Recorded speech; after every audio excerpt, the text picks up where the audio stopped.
የተኩስ ድምፅ ከመሰማቱ በፊት ዶናልድ ትራምፕ ከባለቤታቸው ቀዳማዊት እመቤት ሜላኒያ ትራምፕ እና ከዋይጂያንግ የዋይት ሀውስ ዘጋቢዎች ማህበር ፕሬዚዳንት አጠገብ ተቀምጠው ነበር። የአሜሪካው ፕሬዚዳንት ዶናልድ ትራምፕ በተገኙበት የዋይት ሀውስ ጋዜጠኞች ራት ግብዣ ላይ ተኩስ ሲከፈት እርሳቸውን ጨምሮ ሌሎች ከፍተኛ የመንግስት ባለስልጣናት በፍጥነት አካባቢውን እንዲለቁ ተደርጓል። ቅዳሜ ምሽት ፕሬዚዳንት ዶናልድ ትራምፕ እና በርካታ የአሜሪካ ከፍተኛ ባለስልጣናት በተገኙበት የዋይት ሀውስ ዘጋቢዎች የራት ግብዣ አዳራሽ ላይ ጥቃት ለማድረስ የጦር መሳሪያና ቢላዋ ይዞ የገባ ግለሰብ በአገሪቱ የጸጥታና ደህንነት ባልደረቦች ቁጥጥር ስር ዋለ። ተጠርጣሪው ግለሰብ ፕሬዚዳንቱን ለመግደል አቅዶ እንደነበር መናገሩን የአሜሪካ መገናኛ ብዙሃን ዘግበዋል።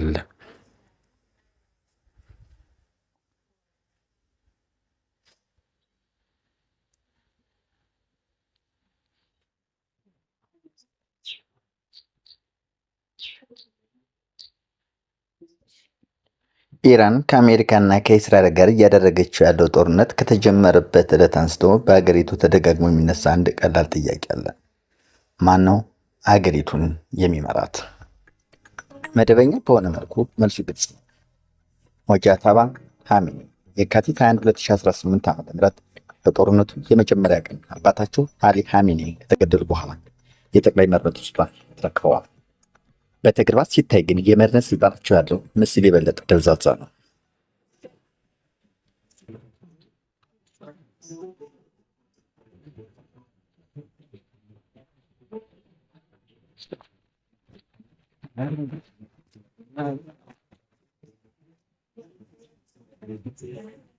መደበኛ በሆነ መልኩ መልሱ ግልጽ ነው።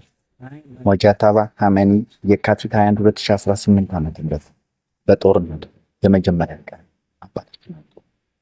በእስላማዊ ሪፐብሊክ ስርዓት ውስጥ ይህ ስልጣን ወሳኝ ነው። ጠቅላይ መሪው ስለማንኛውም ወሳኝ ነገሮች ማለትም ስለ ጦርነት፣ ስለ ሰላምና ስለ ግዛቲቱ ስትራቴጂካዊ አቅጣጫ መጨረሻውን ይወስናል ሰጪ ነው። በተግባር ግን ይህ ምስል የበለጠ ደብዛዛ ነው። ዶናልድ ትራምፕ የኢራን አመራርን የተፈረካከሰ ሲሉ ገልጸውታል። አሜሪካን ቴህራን የተደራጀ ሀሳብ እንድታቀርብ እየጠበቀች መሆኑን ጠቁመዋል። የኢራን መሪዎች ሐሙስ ምሽት ኢራን ውስጥ ለዘብተኛ ወይም ወግ አጥባቂ የሚባል ነገር የለም፣ አንድ ሀገር ብቻ ነበር፣ አንድ አካሄድ የሚመለከት ሲልኩ ወደ ኢራናውያን ሞባይል ስልክ ሲልኩ አንድነት በእርግጠኝነት በአእምሯቸው ውስጥ ነበር። የማይታየው መሪ ሞጃተባ ኻሜኒ ስልጣን ከተረከቡበት ጊዜ ጀምሮ በአደባባይ ታይተው አያውቁም። የሆርሙዝ ወሽመጥ እንደተዘጋ እንደሚቆይ የተናገሩበት ጨምሮ የጥቂት የጽሑፍ መግለጫዎች ከመስጠት ባለፈ የዕለት ተዕለት ቁጥጥራቸውን በተመለከተ ቀጥተኛ ማስረጃ የለም። የኢራን ባለስልጣናት በመጀመሪያዎቹ ጥቃቶች ጉዳት እንደደረሰባቸው ቢናገሩም ከዚህ በላይ መረጃ መስጠት አልፈለጉም።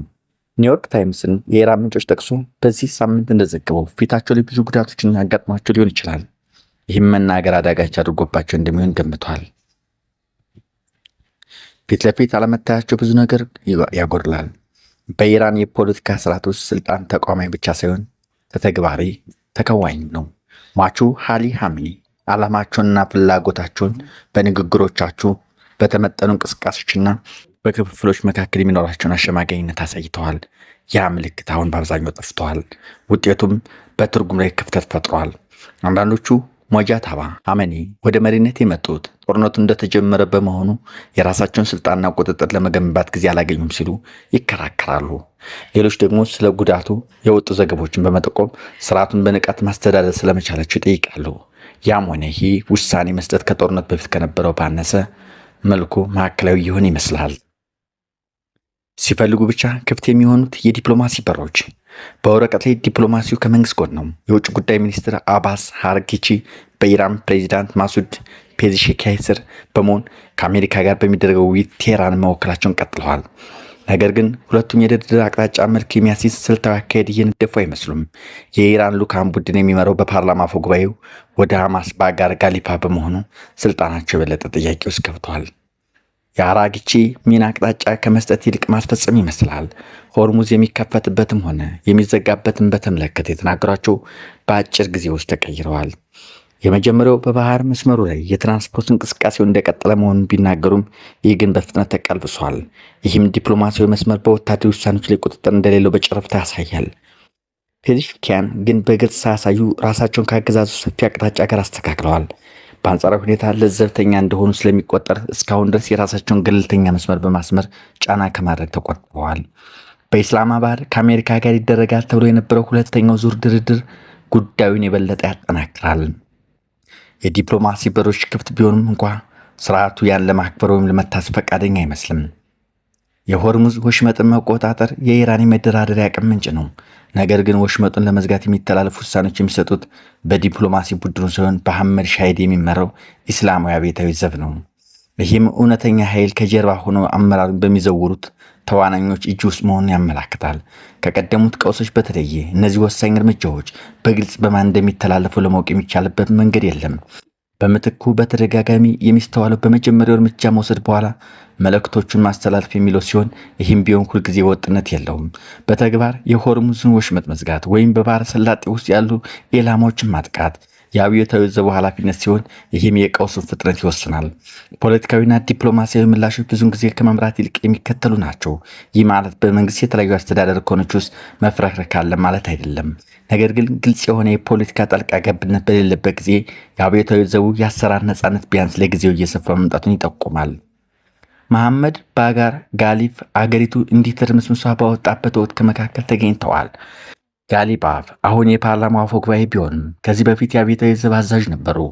በዚህ ከአሜሪካና እስራኤል ጋር አገራቸው በምታደርገው ጦርነት ውስጥ በጉልህ ከሚታዩ ባለስልጣናት መካከል ናቸው።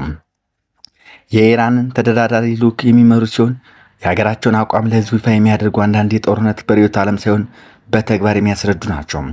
በፓርላማ ውስጥም ሆነ በወግ አጥባቂዎች ቡድኖች መካከል አገሪቱ ከአሜሪካ ጋር በአንድ ጠረጴዛ ዙሪያ ለድርድር መቀመጧ የማይዋጥላቸው ሰዎች ቁጥር ቀላል የሚባል አይደለም።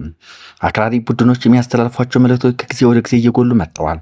በአገሪቱ መገናኛ ብዙሃንና በይፋ የሚደረጉ ቅስቀሳዎች ለድርድር መቀመጥ በአገሪቱ ጠላቶች ፊት ደካማ መሆን የሚሉ ንግግሮች እየተደመጡ ነው። ስለዚህ ጋሊባፍ ያሉበት ሁኔታ ግልጽ አይደለም። ጠቃሚ እርምጃዎች በመውሰድ በድርድር በመሳተፍ ሆነ መልእክቱ ለህዝቡ በማስተላለፍ ረገድ ከፊት ቢታዩም ነገር ግን በዚህ መንገድ ለመቀጠል ሙሉ ይፋዊ ስልጣን አላቸው ወይ የሚለው አይታወቅም። እርምጃቸው ከሞጅታባ ሐማኒ ፍላጎት ጋር የተጣጣመ መሆኑን ቢናገሩም ነገር ግን አሁን በቀጥታ በትብብር ስለመስራታቸው የሚያሳይ ተጨባጭ መረጃ የለም። ከላይ በሚመጡ ትዕዛዞች ላይ የተመሰረተ ስርዓት ውስጥ ያለው አሻሚነት ግልጽ ነው። እንደሚባለው እውን አንድነት አለን። እነዚህ ሁኔታዎች ሁሉ ከግምት ውስጥ ሲገቡ ስርዓቱ እየሰራ መሆኑን ይናገራል።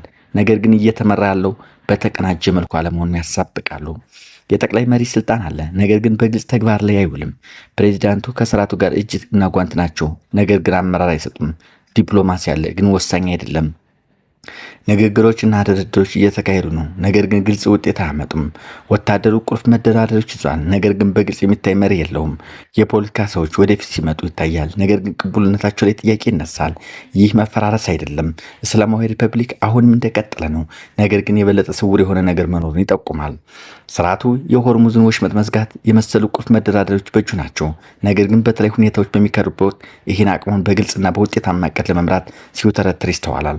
አሁንም በብዙ ግንባሮች ላይ እርምጃ ሊወስድ ይችላል፣ ነገር ግን ወደ ራሱ ስልጣን ማዕከላት ግልጽ አቅጣጫ ለመስጠት ይቸገራል። በኢራን ፖለቲካ ስርዓት ውስጥ ምልክት መሆን ወጥነት የሚጠበቅበት አንዱ መንገድ ነው። ለጊዜው ስርዓቱን ቁጥጥር በማድረግ ረገድም ሆነ ተጨማሪ በሚመጣ ጫና ውስጥ ባለመከፋፈል የተረጋጋ ነው። ነገር ግን ከጊዜ ወደ ጊዜ አንድነት እየተተገበረ ነው ወይስ እንዲሁ በአፍ ብቻ የሚነገር የሚለው ጥያቄን ያስነሳል።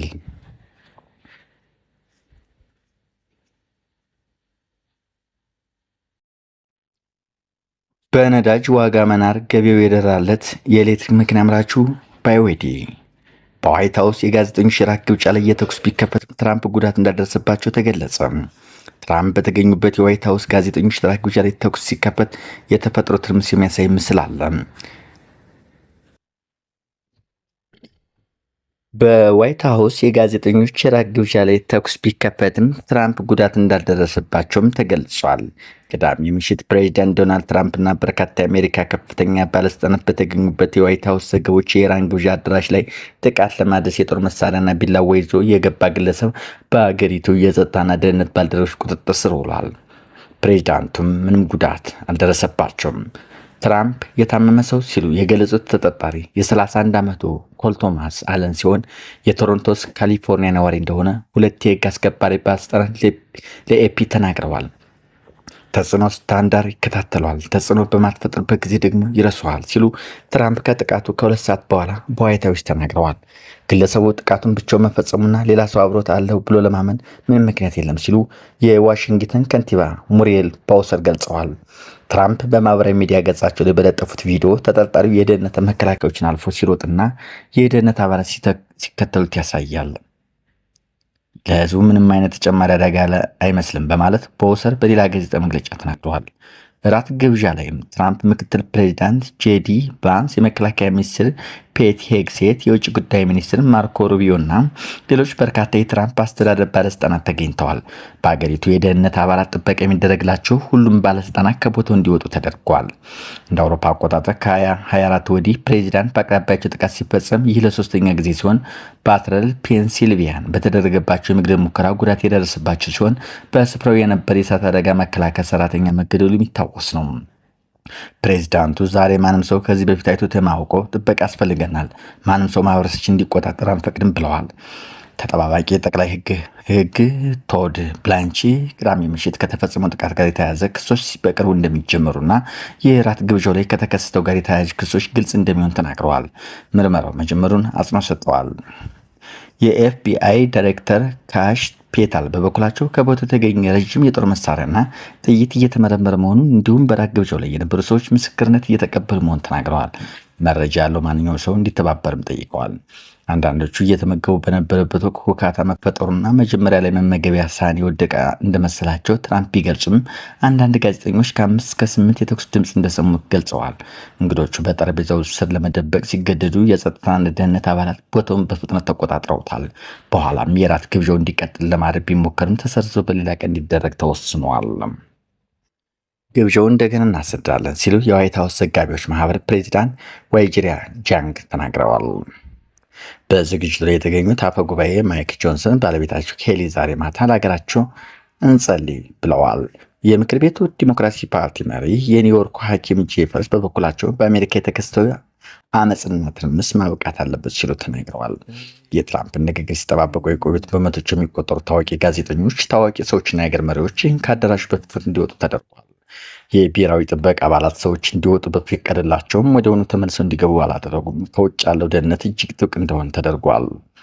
በራት ግብዣው ላይ እንግዳ የነበሩት የኒውዮርክ ሪፐብሊካን ተወካይ ማይክ ላውረል የሚፈነዳ ድምፅ እንደሰሙና ምን እንደሆነ አላውቅም ነበረ፣ ከዚያም ሁሉም ሲጮህ ሰማሁ ብለዋል። ለዓመታት የራት ግብዣ የተካሄደበት ይኸው የሂልተን ሆቴል በግብዣው ሰዓት መደበኛ እንግዶች ክፍት ነው ቆይቷል።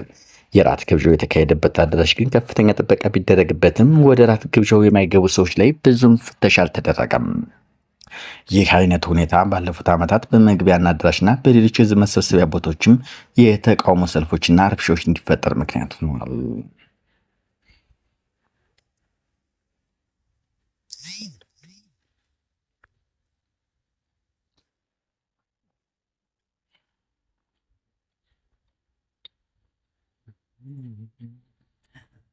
የአሜሪካ የሞት ቅጣት በጥይት ድብደባ፣ በጋዝና በኤሌክትሪክ ብዛት እንዲፈጸም ልትፈቅድ ነው።